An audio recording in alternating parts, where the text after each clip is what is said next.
நான் உங்கள் Mahindra எம்ஹசி Madras high court recruitment. இதில் பார்த்தீங்கன்னா அப்ளிகேஷனுக்காக அப்ளை பண்ணுறவங்க அப்ளை பண்ணும்போது நேற்று மதியம் வர இஎஸ்எல்சி அப்படின்ற ஒரு ப்ராப்ளம் ஒன்று இருந்தது. அதாவது 10th அண்டு அதுக்கப்புறம் ஹையர் ஸ்டடீஸுக்கான சர்டிஃபிகேட் நம்பர் இதெல்லாம் கொடுத்துட்டு அந்த பேஜில் நெக்ஸ்ட் பேஜ் கொடுத்து நெக்ஸ்ட் பேஜ் போகும் பார்த்தீங்கன்னா அப்படி முற்பட போகுது. அந்த சமயத்தில் வந்து இஎஸ்எல்சி அந்த இதுக்கான டீட்டெயில்ஸ் கேட்டது. ஸோ அப்படிப்பட்ட காலம் அப்படின்றது கிடையவே கிடையாது. அதை பார்த்தீங்கன்னா ரெட்டிஃபை பண்ணி கொடுத்துட்டாங்க நேற்று சாயங்காலத்திலிருந்தே. ஸோ நேற்று சாயங்காலத்துலேருந்து பார்த்தீங்கன்னா அப்ளை பண்ணுறவங்க கரெக்டாக அப்ளை பண்ணுறாங்க, எந்த ஒரு பிரச்சனையும் இல்லை. இப்போ வர ஸ்டில் நவ் எந்த ஒரு பிரச்சனையும் இல்லை, ரெட்டிஃபை பண்ணி கொடுத்துட்டாங்க. ஓகே, பட் இப்போ அகைன் ஒரு ப்ராப்ளம் ஒன்று வந்துட்டு இருந்தது. இப்போ சொல்ல போகிற இந்த ப்ராப்ளம் பார்த்தீங்கன்னா ஆல்ரெடி வந்து 4ஆம் தேதியிலிருந்து ஒரு 8ஆம் தேதி 9ஆம் தேதி வரை அந்த ப்ராப்ளம் இருந்தது தான். அது வந்து அப்புறம் சரியானது. பட் திரும்ப இப்போ அந்த ப்ராப்ளம் அப்படின்றது வந்திருக்கு. அது என்ன பார்த்தீங்கன்னா இந்த 8th குவாலிஃபிகேஷன்லாம் ஆஃபீஸ் அசிஸ்டன்ட் போஸ்டிங் வந்து அப்ளை பண்ணுவோம் பார்த்தீங்களா, அதுக்கு வந்து 8th குவாலிஃபிகேஷன் உங்களுக்கு தெரியும்.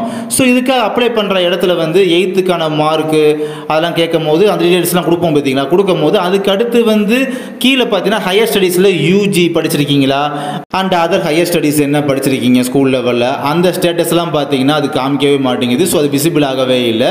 ஸோ அதனால தான் பார்த்தீங்கன்னா சம்டைம் இப்படி இருக்கிறதுனால தான் நெக்ஸ்ட் பேஜ் அப்படின்றது போகவே இல்லை. நெக்ஸ்ட்டு கொடுத்தோம் அப்படின்னா நெக்ஸ்ட் பேஜ் கீழே அந்த இதுக்கு இருக்கும் போது எனபிள் பட்டன் அந்த பட்டனை கொடுத்தோம் கிளிக் பண்ணோம் அப்படின்னா நெக்ஸ்ட் பேஜ் வந்து போகவே இல்லை. அப்படியே கிளிக் பண்ணாலுமே அப்படியே தான் நின்றுட்டே இருந்தது.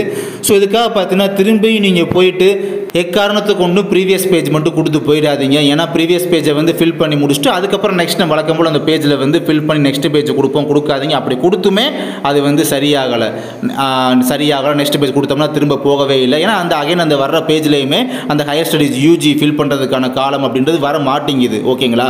ஸோ இதுக்கு ஒரே சொல்யூஷன் பார்த்தீங்கன்னா அந்த பேஜில் இருக்கும் போதே நீங்கள் எக்காரணத்தை கொண்டு ப்ரீவியஸ் பேஜ் போயிடாமல் மேலே அப்படியே ஸ்க்ரோல் பண்ணி வந்தீங்கன்னா லாக் அவுட் அப்படி இருக்கும் பார்த்தீங்களா, அதை வந்து லாக் அவுட் பண்ணிக்கோங்க. லாக் அவுட் பண்ணிவிட்டு வெளியில் ஃபுல்லாக வந்துட்டு திரும்ப நீங்கள் ஃபஸ்ட்லேருந்து உங்கள் டிஸ்ட்ரிக்டை செலக்ட் பண்ணி சர்ச் பண்ணி நீங்கள் வந்து லாகின் பண்ணி நீங்கள் உள்ளே வந்தீங்க அப்படின்னா ஃபர்தராக ஓடிபி மூலமாக கூட நீங்கள் லாகின் பண்ணி உள்ளே வந்தீங்க அப்படின்னா உங்களுக்கு அதுக்கப்புறம் வந்து யூஜி ஸ்டேட்டஸ்லாம் அதாவது அந்த பர்டிகுலர் பேஜில் வந்து 8th குவாலிஃபிகேஷன் டீட்டெயில்ஸ்லாம் ஃபில் பண்ணதுக்கப்புறம் கீழே வந்து ஹையர் ஸ்டடீஸு யூஜி இந்த மாதிரிலாம் விசிபிள் ஆக ஆரம்பிச்சிருது.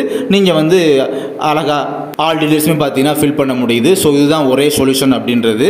இதன் மூலமாக நான் சொல்ல வரதுன்னா பார்த்தீங்கன்னா ப்ரீவியஸ் பேஜ் காரணத்தை கொண்டு போயிடாமல் லாக் அவுட் பண்ணிவிட்டு திரும்ப லாகின் பண்ணி வாங்க. ஒர்க் அவுட் ஆகுது அப்படின்றத இந்த வீடியோ மூலமாக உங்களை கன்வே பண்ணிக்கிறேன். தேங்க்யூ.